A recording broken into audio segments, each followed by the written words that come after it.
హిందువుల ఆధ్యాత్మిక క్షేత్రం మన తిరుమల తిరుపతి దేవస్థానాలు. అటువంటి దేవస్థానాలు హిందూ ధర్మానికి, హిందూ సమాజానికి, యావత్ భారతానికి దిశానిర్దేశం చేసే గొప్ప వ్యవస్థ అది. ప్రతి ఒక్క భక్తులు కూడా ప్రతిరోజు లక్షల మంది స్వామి యొక్క దివ్య దర్శన భాగ్యం కోసం వస్తూ ఉంటారు. స్వామి యొక్క ఆశీర్వాదము, తమ సంకల్పాల సిద్ధి కోసము దివ్యమంగళ స్వరూపాన్ని వీక్షణ చేసి తన్మయత్వానికి, ఆనందానికి లోనవుతూ ఉంటారు. అలాగే తిరుమల వెళ్ళిన గుర్తుగా స్వామివారి యొక్క దివ్య ప్రసాదాన్ని తీసుకుని వారి వారి ప్రాంతానికి వెళ్ళి వారికి ఆ ప్రసాదాన్ని అందించగా అక్కడ చిన్నవాళ్ళు కానీ పెద్దవాళ్ళు కానీ ఆ ప్రసాదం చూడగానే పాదరక్షలు విడిచి చేతితో అందుకుని రెండు కళ్ళక అద్దుకుని ఆ స్వీకరించి ఆనందాన్ని పొందుతారు. స్వామివారి యొక్క దర్శన భాగ్యం ఎంత విశేషంగా ఉంటుందో తిరుమల ప్రసాదము అంత విశేషాన్ని సంతరించుకున్నది. మా పెద్దలు అనగా మా పూర్వీకులు చెప్పిన విషయం ప్రకారం అంతకుముందు సంవత్సరాల్లో మొట్టమొదటిగా వడ ప్రసాదాన్ని ఇచ్చేవారుగా, తర్వాత తీపి బూందీని ప్రసాదంగా ఇచ్చేవారుగా, 1940 సంవత్సరం నుంచి ఈ లడ్డూ ప్రసాదాన్ని ఇచ్చేట్లుగా మనకు తెలియవస్తుంది. స్వామివారి గర్భాలయానికి వెళ్ళే ముందు సుగంధ ద్రవ్య పరిమళాల వాసనలు ఎలా గుబాలిస్తాయో ఆ ప్రసాదాన్ని చేత్తో తీసుకునే లోగానే చక్కగా ఆవుని యొక్క వాసన, పచ్చకర్పూరం యొక్క వాసన, ఆ లడ్డూలో మరియు జీడిపప్పు, బాదమప్పు లాంటి పదార్థాలు సమ్మేళనతో కూడిన అద్భుత ప్రసాదం. కానీ మనకి 2024 సెప్టెంబర్లో ఒక దిగ్భ్రాంతకరమైన వార్తను మనం విన్నాం. శ్రీవారి యొక్క ప్రసాదంలో కల్తీ జరిగింది అని చెప్పేసి. అప్పుడు ఇద్దరు సుప్రీంకోర్టును ఆశ్రయించగా సుప్రీంకోర్టు వారు ఒక సిట్ని ఏర్పాటు చేశారు. సిబిఐ డైరెక్టర్ ఆధ్వర్యంలో సిబిఐ అధికారులు ఇద్దరు, ఆంధ్రప్రదేశ్ గవర్నమెంట్ నుంచి ఇద్దరు అధికారులు మరియు ఇండియన్ స్టాండర్డ్ ఫుడ్ కార్పొరేషన్ సంబంధించిన ఇండియన్ స్టాండర్డ్ కమిటీ నుంచి ఒకరిని, ఈ 5గురితో ఒక నివేదికను ఇమ్మని చెప్పగా గత 15-16 నెలల నుంచి కూడా ఒక నివేదికని తయారు చేసి అందించారు. కానీ ఆ నివేదికలో జంతు కొవ్వు కలవలేదు అన్నట్టుగా ప్రాథమిక నివేదిక అందింది. వెంటనే రసవత్తరమైన రాజకీయ చర్చలు ప్రారంభమైనాయి మన రాష్ట్రాల్లో. దీనికి నేను ఒక సూటి ప్రశ్న వేస్తున్నాను అంతకుముందు ప్రభుత్వం వారికి. అసలు ఒక పదార్థములో ఏదైనా పదార్థాన్ని కల్తీ చేస్తే ఇది కల్తీ జరిగిందని మనం చెప్పుకుంటాం. అసలు అది ఆవు నెయ్యే కాదు, దాంట్లో కల్తీ ఏంటండి? అది పూర్తిగా వేరే రసాయనిక చర్యతో చేసిన ఒక ముద్ద అనేసి ఖచ్చితంగా మేము కూడా నమ్ముతున్నాం, దాన్ని భావిస్తున్నాం. ఈ ప్రాథమిక నివేదన అలా ఇస్తే దాన్ని గౌరవిస్తాం, కానీ అది సంపూర్ణమైన నివేదిక కాదని మేము నొక్కి వక్కానిస్తున్నాం. ఆంధ్రప్రదేశ్ గవర్నమెంట్ వారు ఒక ఏకసభ్య అధికారిని ప్రవేశపెడతాం, ఒక కమిటీని వేస్తామన్నారు. దాన్ని మేము మఠపీఠ ఆశ్రమాధిపతుల తరపున దాన్ని స్వాగతిస్తున్నాం. హిందూ సంఘాల తరపున, హిందూ సమాజం తరపున కూడా దాన్ని స్వాగతిస్తున్నాం. ఎందుచేతంటే గత ప్రభుత్వం పరిపాలనలో మద్యం ఆంధ్ర రాష్ట్రం ఏరులై పారింది. ప్రతిరోజు చిన్న చిన్న కుటుంబాల్లో గొడవలు లేని రోజు లేదు, కొండల పగలు లేని రోజు లేదు. అటువంటి మద్యం రకరకాల పేర్లతో, చిత్రవిచిత్రమైన పేర్లతోనే తీసుకొచ్చారు. మరి వీరేమన్నా చైనా వెళ్ళి ఏమన్నా రసాయనిక ముద్దలను తయారు చేసి మనం విక్రయించారనేది మరి మనం ఆలోచించవలసిన అవసరం ఉంది. వారు అంత సామర్థ్యం ఉన్నవారే అని మేము భావిస్తున్నాం. కావున ఎట్టి పరిస్థితిలో కూడా ఏకసభ్య కమిటీ వేయవలసిన అవసరం ఉందండి. మేము కూడా మా స్వామీజీల వ్యవస్థ తరపున, హిందూ సంఘాలు సమాజ వ్యవస్థ తరపున ఆ కేసులో ఇన్ఫిట్గా మేము కూడా మారాలనుకుంటున్నాం. మేము కూడా సుప్రీంకోర్టు లాయర్ని, హైకోర్టు లాయర్ని సంప్రదిస్తాం, ఒక సరైన నిర్ణయాన్ని తీసుకుంటాం, ఆంధ్ర ప్రభుత్వంతో సంప్రదింపులు చేస్తాం. ఆ కేసులు ఎక్కడ వీగిపోకుండా మేము కూడా దాంట్లో జొరబడి సమాజానికి ఒక భరోసాని, ఒక భద్రతాభావాన్ని, ఒక నికాసైన నిజాయితీన తీర్పుని అందేట్లుగా మేము కూడా మారతామని చెప్పేసి మన మీడియా మిత్రుల ద్వారా మేము తెలియపరుస్తున్నాం. ఇదే కాదండి, గత ప్రభుత్వంలో జరిగిన అనేక ఘోరాల విషయాలు, రామతీర్థంలో రాముల వారి విగ్రహ శిరచ్ఛేదం చేసిన విషయం కానివ్వండి, అంతర్వేదిలో రథాలని దగ్ధం చేసిన విషయంలో కానివ్వండి, నెల్లూరులో ప్రసన్న వెంకటేశ్వర స్వామికి రథాన్ని దగ్ధం చేసిన విషయంలో కానివ్వండి, అమ్మలగన్నయమ్మ ముగురమ్మల మూలవటమ్మ దుర్గమ్మ రథానికి ఉన్న వాహనాలు, వెండి వాహనాలు చోరీ విషయంలో కానివ్వండి, సుమారుగా వందల సంఖ్యలో హిందూ దేవాలయాల మీద, హిందూ రథాల మీద, హిందూ దేవతల విగ్రహాల మీద దారుణంగా విచ్ఛిన్నకర పరిస్థితులు చేస్తే ఒక్కరిని కూడా అరెస్ట్ చేయలేకపోయింది, కేసు పెట్టలేకపోయింది ఆ గత ప్రభుత్వం వారు. ఏమనంటే మతి జీవితం లేని వారండి అంటూ పోలీసు వారితో మాట్లాడించడానికి ప్రయత్నం చేశారు, కానీ ఎట్టి పరిస్థితులు కూడా నేరాల్ని అరికట్టలేకపోయారు, నేరస్తుల్ని అరెస్ట్ చేయలేకపోయారు. అందుచేత ఖచ్చితంగా ఈ యొక్క తిరుపతి లడ్డు ప్రసాదం విషయం మీద మీ హిందూ సమాజం దిగ్భ్రాంతికి లోనైంది, బాధపడుతుంది. ఏకసభ్య కమిటీని ఆహ్వానిస్తున్నాం. మాన్యశ్రీ ఆంధ్రప్రదేశ్ ముఖ్యమంత్రి వర్యులు నారా చంద్రబాబు నాయుడు గారికి మేము కూడా వినతిపత్రం ఇవ్వబోతున్నాం. మాన్యశ్రీ ఉప ముఖ్యమంత్రి వర్యులు పవన్ కళ్యాణ్ గారికి కూడా ఇంకొక వినతిపత్రాన్ని మేము అందరూ కలిసి హిందూ సంఘాల వారు మరియు మఠపీఠ ఆశ్రమాధిపతులకు ఒక వినతిపత్రాన్ని ఇవ్వబోతున్నాం. ఏకసభ్య కమిటీకి పూర్తి మద్దతు మేము ఇస్తున్నాం. దీంట్లో నిజాలు నిగ్గు తేల్చవలసిందే, అన్యాయాన్ని అరికట్టవలసిందే, తిరుపతి భక్తుల మనోభావాల్ని కాపాడవలసిన బాధ్యత ప్రభుత్వ పెద్దల మీద అని చెప్పేసి మేము భావిస్తున్నాం. శుభం భూయాత్. అలాగే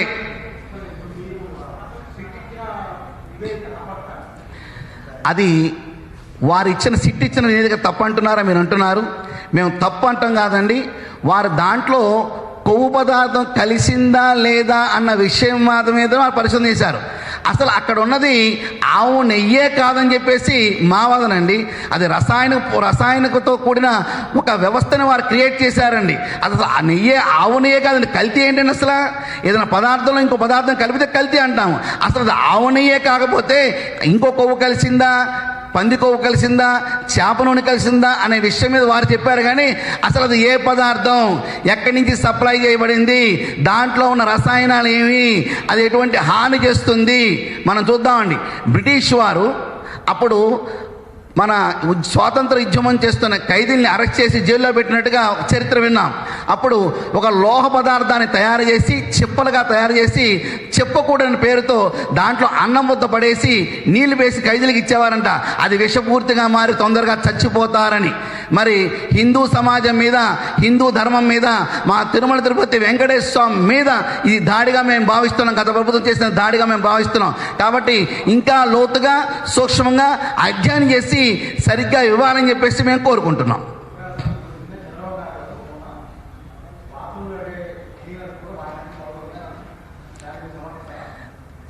ఇప్పుడు వారి అభిప్రాయాలు వారు తెలియపరిచారండి. మేము దాన్ని సమర్థిస్తామో లేదని కాకుండా నిజాన్ని నిగ్గు తేల్చాలి, ఇంకా లోతుగా వెళ్ళి. ఇప్పుడు సిట్ ఇచ్చిన నివేదిక ప్రకారం దాంట్లో పలానా కొవ్వు కలవలేదు అన్నట్టుగా వారు తెలియపరిచారు. మేము గౌరవిస్తాం దాన్ని. కానీ మరి ఏ పదార్థం ఉంది అక్కడ, దాన్ని నిర్ధారణ చేయాలి కదండి. దానికోసమే వచ్చిందండి. దాన్ని నిర్ధారణ చేయడానికి ఏకసభ్య కమిటీ వేస్తూ ఉంటున్నారు. కాబట్టి ఆ కమిటీలను మేము సమర్థిస్తున్నాం. అలాగే ఆ కేసులో కూడా మేము ఇన్ఫిట్ తీసుకుంటామని చెప్పి తెలియపరుస్తున్నాం. మేము కూడా భాగస్వాములు అవుతామని చెప్తున్నాం.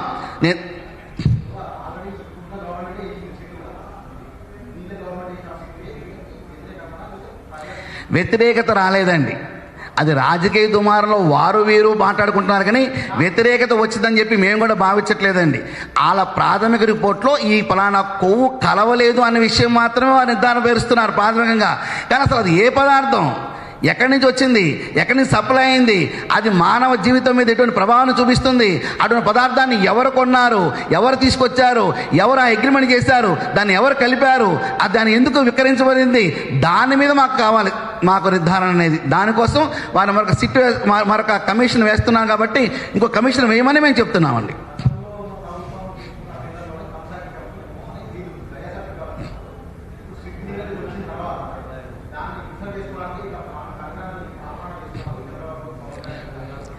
గతంలో ఉన్న ప్రభుత్వం వారు చేసింది అంటున్నారు. మరి తెలిసినప్పుడు ఎందుకు బయట పెట్టలేదండి? వారు బయట పెట్టాలి కదండి. గతంలో ప్రభుత్వం ఉన్నప్పుడు అది జరిగిందన్నప్పుడు దాన్ని బయట పెట్టాలి. తప్పుంటే వేలెత్తి చూపించాలి. మీరు తప్పు చేస్తారని చంద్రబాబు నాయుడు ఎలాగో ప్రకటించారో వారు కూడా ప్రకటించి తీరాలి. అది ఎందుకు చేయలేకపోయారు? అప్పుడు అండి అంటే ఒక తప్పు నా దగ్గర కలుగుతున్నప్పుడు ఆ తప్పును సమర్థిస్తే నాది తప్పే అవుద్దండి. స్వామీజీ అయినా సరే ఒక తప్పు ఉన్న ప్రాంతంలో ఉన్నా ఒక తప్పును సమర్థించినా తాను కూడా తప్పు కూడా అవుతాడు. అలా జరిగినట్లుగా భావన వచ్చినప్పుడు ఆ విషయాన్ని అప్పుడే చేయటాను. మేము ఇప్పుడు కూడా చెప్పేదంటే ఇది రాజకీయ దుమారంగా దీన్ని తీసుకువెళ్తున్నారు, కానీ హిందూ సమాజానికి తిరుమల వెంకన్న స్వామి భక్తులకి ఒక సరైన నిర్ణయాన్ని ఇవ్వలేకపోతున్నారు. కావున ప్రభుత్వానికి మేము మద్దతు తెలుపుతాం. ఆ ఏకసభ్య కమిటీ వేయమని చెప్పేసి మేము కోరుతున్నామండి. ఇంకా రెండో విషయం జగద్గురు ఆదిశంకరాచార్యుల వారు భారతదేశంలో 4 ఆమ్నాయ పీఠాలను ఏర్పాటు చేశారు. ఆ యొక్క పీఠాల మీద మన పరమ పూజ్య చిన్నజీయర్ స్వామి వారు ఆ పీఠాలు వారు ఏర్పాటు చేయలేదు, అవి ఎప్పుడో ఏర్పాటు అయినవంటూ ఒక కొత్త వివాదానికి వారు తెరలేపారు. దీన్ని పూర్తిగా ఈ విషయాన్ని మేము ఖండిస్తున్నాం. అంటే మీరు చరిత్రని వక్రీకరించే ఏర్పాటు చేస్తున్నారా? అసలు మీకున్న సమయం ఎంత? మీరు చరిత్రను ఏమి తెలుసుకున్నారు? ఏమి అధ్యయనం చేశారు? పండిత పుత్ర పరమ సుంట అని చిన్నప్పుడు చదువుకున్నా. మరి మీ తాతగారు ఒక చక్కటి వ్యవస్థను ఏర్పాటు చేసి ఇటు వైష్ణవులని శైవుల్ని ఏకత్వ భావంతో సహకరించుకుంటూ సమాజానికి మంచి చేయమని వారు నిర్దేశం చేస్తూ బయటికి వెళ్తే మీరు ఒక సామ్రాజ్యాన్ని విస్తరించుకున్నారు, సంతోషం. ఒక బలాన్ని విస్తరించుకున్నారు, సంతోషం. చుట్టూ బలగాన్ని పెట్టుకున్నారు, సంతోషం. అది మీ ఇష్టం, భగవంతుడి అనుగ్రహం. కానీ ఇక్కడ ఇవాళ సాంప్రదాయాల మధ్య గొడవ సృష్టించే వ్యవస్థగా మీ యొక్క నిర్ణయాలు ఉంటున్నాయి. కాబట్టి దీన్ని పూర్తిగా ఖండిస్తున్నాం. దీని మీద 2 తెలుగు రాష్ట్రాల్లో ఉన్న స్వామీజనం మరియు హిందూ సంస్థలు, హిందూ సంఘాలు అందరం కలిసి కూడా పోరాటం చేస్తాము. మీరు క్షమాపణ చెప్పే వరకు కూడా ఈ పోరాటం ముందుకు సాగుతుంది. మేమే మిమ్మల్ని తోలనాడవండి, మిమ్మల్ని గౌరవించుకుంటూ ఉంటాం. ఎందుకంటే మాకన్నా ముందు పుట్టినవారు, మాకన్నా చదువుకున్నవారు, మాకన్నా పెద్దగా ఉన్నవారు, సమాజంలో పనిచేస్తున్నవారు. కాబట్టి మేము గౌరవించుకుంటాం. కానీ మీ మాటలు మాత్రం మేము తిరస్కరిస్తాం. మిమ్మల్ని గౌరవిస్తాం, మీ మాటల్ని తిరస్కరిస్తాం. ఆ యొక్క మాటలకి క్షమాపణ చెప్పవలసిన అవసరం ఉందని చెప్పేసి మీడియా ద్వారా ఈ సందేశాన్ని యావత్ ప్రపంచానికి, అందున భారతదేశానికి, మన తెలుగు 2 రాష్ట్రాలకి ఇవాళ హిందూ సమాజం మీద అనేక దాడులు జరుగుతున్నాయి. కొన్ని ప్రాంతాల్లో, కొన్ని రాష్ట్రాల్లో ప్రభుత్వాలు హిందూ సమాజం అణిచివేయడానికి ప్రయత్నిస్తున్నాయి. ఇతర మతస్థులకి లేని ఓటు హక్కును కలిగిస్తున్నాయి. ఇతర దేశస్తులను కూడా ఈ దేశంలోకి ఆహ్వానం పలుకుతూ వారికి పాన్ కార్డులు, ఆధార్ కార్డులు ఇవ్వడానికి అక్కడ ప్రభుత్వాలు ప్రయత్నం చేస్తూ ఆ ఇబ్బందులు ఎదుర్కొన్న ఈ సమయంలో మీరు చెడును ఖండించవలసిన అవసరం ఉంది. ఇప్పుడు తిరుమల విషయం వచ్చిందండి, లడ్డు విషయంలో ఇప్పుడు తలదూర్చారా? ఒక మాట మాట్లాడారా? తిరుపతి మీద మాత్రం హక్కు కావాలని మీరు ప్రయత్నిస్తుంటారు.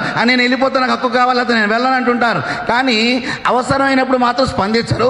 లేనిపోయిన గొడవలని, వివాదాస్పద నిర్ణయాలు మాత్రం జ్వరపడి సమాజాన్ని తప్పు మార్గం తీసుకెళ్లే అవకాశం కనపడుతుంది.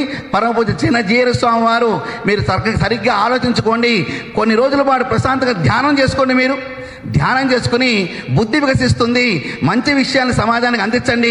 మీ సంస్థ ద్వారా అనేక మంచి సేవలు చేస్తున్నారని మేము వింటుంటాం, చూస్తుంటాం. అది ఆహ్వానిత పరిణామం. ఆనందపడే వ్యక్తులు మేము కూడా ముందుంటాం. సమతామూర్తి ప్రారంభోత్సవానికి మీరు అడిగారు, 3 రోజుల పాటు నేను అక్కడ ఉండి సేవ చేశాను కదా. మరి ఈ వివాదాస్పదమైన వాక్యాలు ఏంటి? హిందూ సమాజాన్ని చీల్చుదామని ఎందుకు ఈ ప్రయత్నాలు చేస్తున్నారు? శివభక్తుల మీద, విష్ణు భక్తుల మీద తగాదా పెట్టే పరిస్థితులు ఎందుకు దాపరిస్తున్నాయి?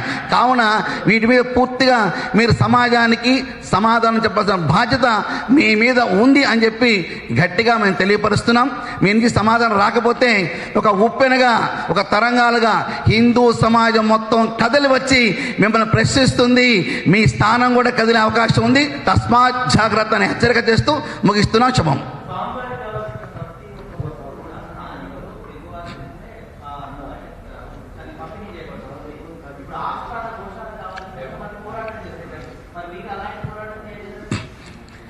మా మిత్రులు మంచి ప్రశ్న వేశారండి.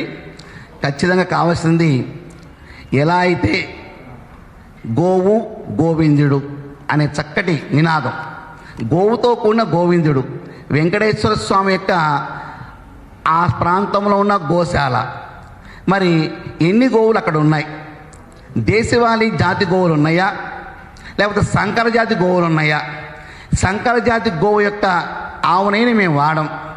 స్వామివారి కైంకర్యాలకు కానివ్వండి, స్వామివారి గర్భాలయంలో వెలిగే దీపారాధన విషయంలో కానివ్వండి, ప్రసాదం లడ్డు విషయంలో కానీ స్వచ్ఛమైన ఆవు నెయ్యి అవసరం ఉంది.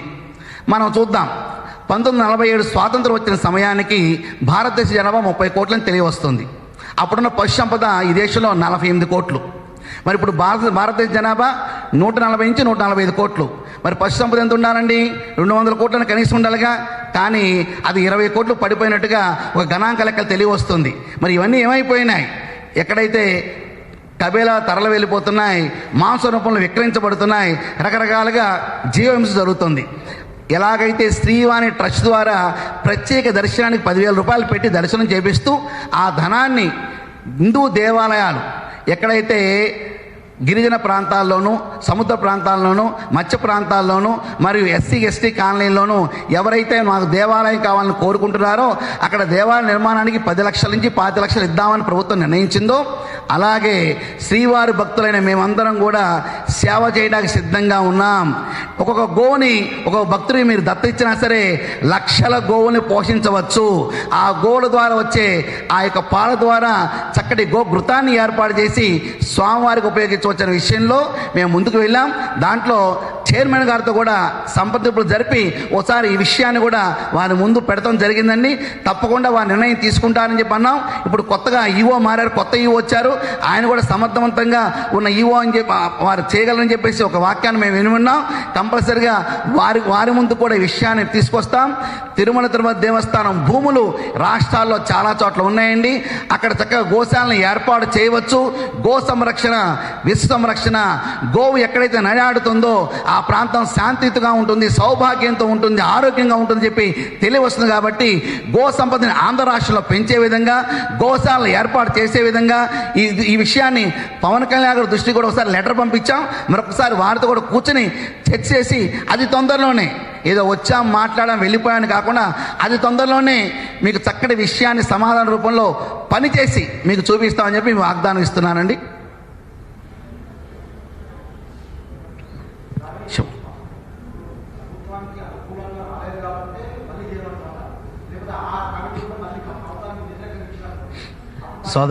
సోదరా మేము చెప్పేదండి, మీకు మళ్ళీ చెప్తున్నాను. ప్రభుత్వంతో మాకు సంబంధం లేదు. మా దేవుడితో, మా ప్రసాదంతో, మా హిందువులతో సంబంధం. మేము అనేది ఏంటంటే వారు ఇచ్చిన ప్రాథమిక రిపోర్ట్లో పలానా జంతువు కొవ్వు లేదు అని మాత్రమే ఇచ్చారు. అసలు ఉన్నదేంటి? సమగ్రంగా రిపోర్ట్ రావాలి, కానీ ప్రాథమిక రిపోర్ట్ అది సమగ్రంగా రావాలి. ఉన్నదేంటి? ఎటువంటి రసాయనాలు కలిపారు, ఎక్కడి నుంచి కొన్నారు, ఎక్కడి నుంచి తీసుకొచ్చారు అనే విషయం మీద అది చేయాలంటే మరొక కమిటీ అవసరం అవుతుంది. అందుకని మేమంటున్నాం, మళ్ళా ఇలాంటి ఇంకో నివేదిక రావచ్చు, ఇంకో విషయం చర్చ జరగచ్చు, అవునా కాదా అనే విషయం రావచ్చు. దానికి మేమంటున్నాం, మేము కూడా దాంట్లో ఉండడానికి ప్రయత్నం చేయడానికి సిద్ధం చేస్తున్నాం, ప్రభుత్వం మాట్లాడే ప్రయత్నం చేస్తున్నాం అని చెప్పేసి మీడియా ద్వారా అందరూ చెప్పడానికి ప్రయత్నం చేశానండి.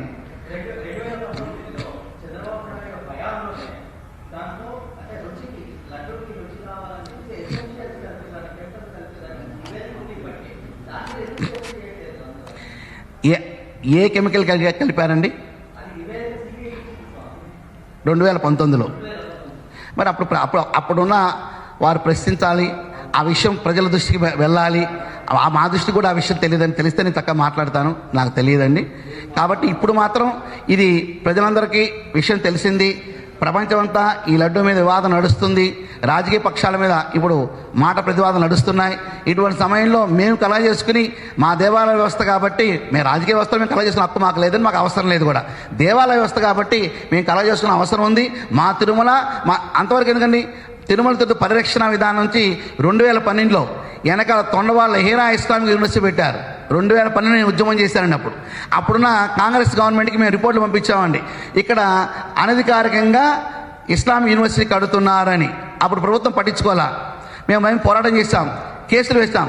2018లో ఆమెను అరెస్ట్ చేశారు. 50,000 కోట్ల మనీ లాండరింగ్లో ఆమెను అరెస్ట్ చేశారు. మేము పోరాటం అనేది ఇవాళ ఏదో వచ్చేసి గబగబా మాట్లాడతలేదండి. 2012 సుమారుగా 14 సంవత్సరాల క్రితమే తిరుమల పరిరక్షణ కోసం మేము పోరాటం చేశామండి. అప్పుడు నేను తిరుమల వెళ్ళాం, పెద్ద ఉద్యమం చేశామండి. ధర్మానికి ఎక్కడ విఘాతం కలిగినా, అక్కడ మా వ్యవస్థ ఉంటుందండి, మేము ప్రశ్నిస్తాం. ఇలా ప్రశ్నించినప్పుడు కొంతమంది కోపతాపాలు వస్తాయి, మా మీద ప్రతిదాడులు కూడా చేస్తూ ఉంటారు. వాటిని మేము పట్టించుకోం. ఎందుకంటే పాపం చేయడానికి భూమి మీద కొంతమంది పుడతారు, పుణ్యం చేయడానికి కొంతమంది పుడతారు. మేము పుణ్యం చేయడానికి పుట్టాం దేవతలుగా. మరి దుర్మార్గ వ్యవస్థను మేము ఖండిస్తాం, వారిని అణిచివేయడానికి తీస్తాం, నిర్మూలించడానికి ప్రయత్నం చేస్తాం. శుభం.